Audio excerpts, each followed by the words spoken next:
ഇന്ത്യയിൽ മറ്റൊരു രാഷ്ട്രീയ പാർട്ടിയും സ്വീകരിക്കാത്ത തരത്തിൽ ഒരു ആരോപണം ഉയർന്ന ഘട്ടത്തിൽ തന്നെ ഇന്ത്യൻ നാഷണൽ കോൺഗ്രസ് മാതൃകാപരമായിട്ടുള്ള നടപടി സ്വീകരിച്ചിട്ടുണ്ട്. പാർട്ടി നടപടി സ്വീകരിച്ചിട്ടുണ്ട്. അത് ഞങ്ങളെ ധാർമ്മികത ഉപദേശിക്കുന്ന മറ്റു പാർട്ടികൾ കൂടി മാതൃകയാക്കണമെന്നാണ് ഈ സമയത്ത് അഭ്യർത്ഥിക്കാനുള്ളത്. ഇത്തരത്തിൽ ആരോപണങ്ങളും ആക്ഷേപങ്ങളും വരുമ്പോൾ ആ ആരോപണത്തിന് വിധേയരായവരെ സംരക്ഷിക്കുകയും ആരോപണ വിധേയരായവർക്ക് കേസ് കടത്താൻ വേണ്ടി കോടിക്കണക്കിന് രൂപ പിരിക്കുകയും അല്ലെങ്കിൽ ആരോപണം ഉന്നയിക്കുന്നവരെ ഭീഷണിപ്പെടുത്തുകയും ചെയ്യുന്ന രണ്ട് രാഷ്ട്രീയ പ്രസ്ഥാനങ്ങൾ അപ്പുറത്ത് നിൽക്കുകയാണ്.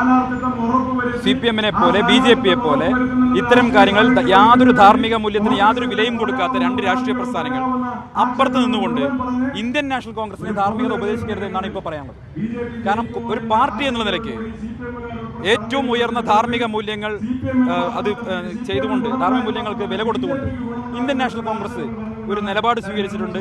ആ നിലപാടിൽ നിന്ന് കേരളത്തിലെ ജനങ്ങൾ മുക്തകണ്ഠം പ്രശംസിക്കുകയാണെന്ന കാര്യത്തിൽ എനിക്കൊരു സംശയവും.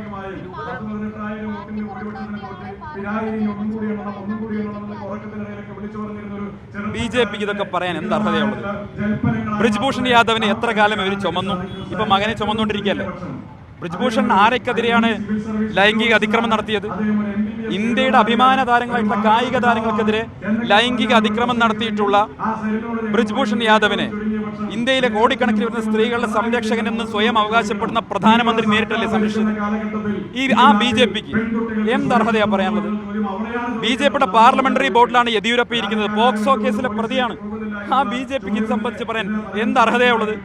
ഈ അടുത്ത ദിവസമാണ് യുവമോർച്ചയിൽ പുതിയൊരു ഭാരവാഹി വന്നത്. ഞാൻ മനസ്സിലാക്കുന്നത് സമാനമായ ഒരു കേസിൽ മറ്റൊരു യുവജന സംഘടന പുറത്താക്കപ്പെട്ട വ്യക്തിക്കാണ് ഇപ്പോൾ യുവമോർച്ചയിൽ ഭാരവാഹിത്വം കൊടുത്തത്. അതുകൊണ്ട് BJP-ക്കൊന്നും ഇതിനെ സംബന്ധിച്ച് പറയാൻ ഒരു അർഹതയുമില്ല. ഇവിടെ കോൺഗ്രസ് മാതൃകാപരമായിട്ടുള്ള നിലപാട് സ്വീകരിച്ചിട്ടുണ്ട്. ഇത് മറ്റ് രാഷ്ട്രീയ പ്രസ്ഥാനങ്ങൾ മാതൃകയാക്കി ഞങ്ങളൊരു പാരാമീറ്റർ സെറ്റ് ചെയ്തിട്ടുണ്ട്. ഇതൊരു മാനദണ്ഡം സെറ്റ് ചെയ്തിട്ടുണ്ട്. ആ മാനദണ്ഡം ഇനിയെങ്കിലും മറ്റ് രാഷ്ട്രീയ പാർട്ടികൾ മാതൃകയാക്കണമെന്നാണ് അഭ്യർത്ഥിക്കാനുള്ളത്.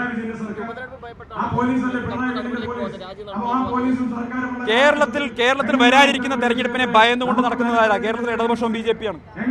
കേരളത്തിലെ ജനങ്ങളുടെ മനസ്സ് കേരളത്തിലെ ഇടതുപക്ഷ സർക്കാരിനെതിരാണ്. അത് കേരളത്തിൽ നടന്നിട്ടുള്ള എല്ലാ ഉപതെരഞ്ഞെടുപ്പുകളും വ്യക്തമായിട്ടുള്ളത്. ജനങ്ങളുടെ മനസ്സ് പിണറായി വിജയൻ സർക്കാരിനെതിരാണ്. ആ സർക്കാരിനെതിരായിട്ടുള്ള ജനവികാരം കേരളത്തിൽ അരയടിക്കുന്നുണ്ട്. അതുകൊണ്ട് ഏതെങ്കിലും തരത്തിൽ തെരഞ്ഞെടുപ്പുകളെ ഭയന്നുകൊണ്ട് മാറുന്നൊരു പ്രസ്ഥാനം എന്നുള്ള ഇന്ത്യൻ നാഷണൽ കോൺഗ്രസ് ഞങ്ങൾ ചില നിലപാടുകൾ എടുത്തിട്ടുണ്ട്. കോൺഗ്രസിന്റെ നേതൃത്വം ശക്തമായിട്ടൊരു നിലപാടെടുത്തിട്ടുണ്ട്. ആ നിലപാടുകളുടെ അടിസ്ഥാനത്തിൽ നടപടികൾ സ്വീകരിച്ചിട്ടുണ്ട്. ഇത് മാതൃകാപരമാണ്. കേരളത്തിലെ ജനങ്ങൾ അതിനെ അപ്രീഷിയേറ്റ് ചെയ്യുമെന്നാണ് ഞാൻ വിശ്വസിക്കുന്നത്.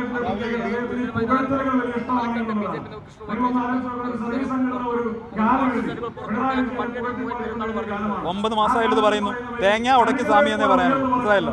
അത് കുറെ കാലമല്ലോ പറയുന്നത്. ആ കൃഷ്ണകുമാറിനെ നിങ്ങൾ പറയില്ലേ, അതിന് മുകളിലുള്ള കുറെ ആളുകളുടെ കാര്യം ഇവിടെ ഇരിക്കുന്നുണ്ട്. കൃഷ്ണകുമാർ മാത്രമൊന്നുമല്ല. കൃഷ്ണകുമാറിനെതിരെ നിങ്ങൾ വെയിറ്റ് ചെയ്യേ, ബാക്കി കാര്യങ്ങൾ വരുമല്ലോ, പുറകെ വരുമല്ലോ, വെയിറ്റ് ചെയ്യും.